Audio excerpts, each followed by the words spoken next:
रांची में आज भारतीय जनता पार्टी ने नगर निकाय चुनाव को लेकर जोरदार प्रदर्शन किया। बीजेपी महानगर इकाई की ओर से रांची नगर निगम कार्यालय के समक्ष धरना प्रदर्शन आयोजित किया गया। धरना प्रदर्शन में बीजेपी प्रदेश अध्यक्ष बाबूलाल मरांडी, कार्यकारी अध्यक्ष आदित्य साहू, राज्यसभा सांसद दीपक प्रकाश और विधायक सीपी सिंह समेत कई वरिष्ठ नेता और कार्यकर्ता मौजूद रहे।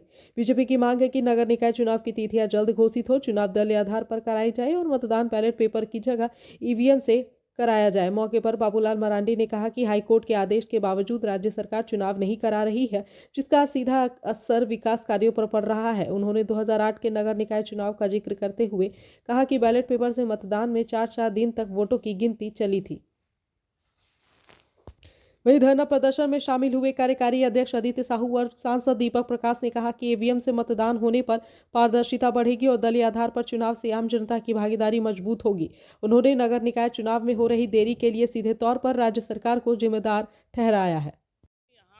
2008 में जो चुनाव हो रहा था उस समय भी इसी गठबंधन की सरकार थी और आज प्रदेश के मुख्य सचिव है, उस समय यहाँ डीसी हुआ करते थे, राज्य के मुख्य सचिव हैं और मुख्यमंत्री के भी प्रिंसिपल सचिव हैं। मैंने तो इतना ही याद कराया और इसलिए मैंने कहा कि मतदाता को भी, जनता को भी हमें ध्यान रखना पड़ेगा कि भाई ये लोग क्यों चाह रहे हैं कि पेपर से चुनाव हो। उस समय कोई नगर निकाय चुनाव का परिणाम 4 दिन लगा था काउंटिंग, सबको पता है। यहाँ रांची के किसी को भी पूछे, हो सके आप सब लोग उस समय पत्रकारिता नहीं करते होंगे, किसी से भी पूछेंगे कितना दर्दनाक था। जो लोग चुनाव लड़े थे उन लोगों से पूछेगा काउंटिंग कैसा हुआ और क्या हुआ है, वो किसी से छुपा हुआ नहीं। चुनाव के समय हो, आप याद करिए कैसे कैसे लोग बातें करते थे कि बीजेपी की सरकार केंद्र में बनेगी तो लोकतंत्र समाप्त हो जाएगा, फिर चुनाव नहीं होगा। लेकिन वास्तव में अगर लोकतंत्र के कोई दुश्मन है, अगर लोकतंत्र के अगर हथियारे हैं कोई, तो वो कह सकते हैं कि एनडी अलायंस गठबंधन के लोग हैं, चाहे कांग्रेस पार्टी हो, चाहे झारखंड मुक्ति मोर्चा हो।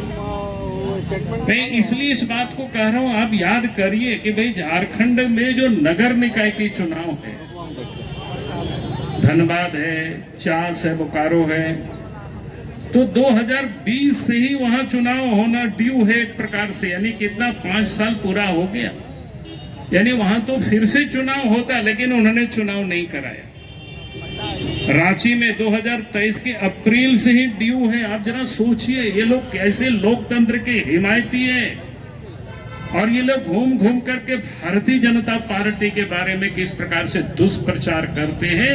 लेकिन वास्तव में अगर इन लोगों की बस चले तो कभी ये लोग चुनाव भी नहीं कराएंगे और इसीलिए देश की जनता ने इनको देश से ही इनको उखाड़ करके फेंका हुआ है और थोड़ी सी यहाँ लटके हुए हैं तो ये समझ रहे हैं कि यहाँ भी हम चुनाव नहीं कराएंगे। भाई आखिर आप लोकतंत्र है, लोकतंत्र को मजबूत करना तो फिर आपको नियमित रूप से प्रत्येक 5 वर्षों में स्थानीय निकाय का भी चुनाव कराना, नगर निकाय का भी चुनाव कराना। लेकिन उन्होंने इतना लंबी समय तक इन्होंने चुनाव नहीं कराया, तो ये लोग लोकतंत्र के हिमायती नहीं है बल्कि लोकतंत्र के लोग दुश्मन है। लोकतंत्र को ही ये लोग समाप्त करना चाहते हैं और इसका मूल कारण इतना ही है कि सब पावर को अपने पास हस्तगत करना चाहते हैं, ताकि कोई भी पावर, कोई भी मनी पावर जो कि इनको अफसरों से कमीशन लेने में आसान होता है। अगर चुनाव हो जाएगी तो चेयरमैन बैठेंगे, डिप्टी चेयरमैन बैठेंगे, पार्षद बैठेंगे, तो फिर उनकी जो गड़बड़ी, उनकी लूट में उनको अंकुश लगाएंगे, लूटने नहीं दिया जाएगा। तो इसलिए सरकार नहीं चाहती है वो चुनाव हो, नहीं तो कोई कारण नहीं था कि इतनी लंबी समय तक चुनाव को लटका करके रखे। और इसीलिए आज भारतीय जनता पार्टी के कार्यकर्ता या पार्षद के जो लोग हैं, हाईकोर्ट में भी लोग लड़ाई लड़ रहे हैं और साथ ही पार्टी ने तय किया कि हमें सड़कों पर भी इसकी लड़ाई हमें लड़नी है, ताकि बिना विलंब किए सरकार को अविलंब चुनाव करानी चाहिए। पहले तो ये हम सबों की ये मांग है।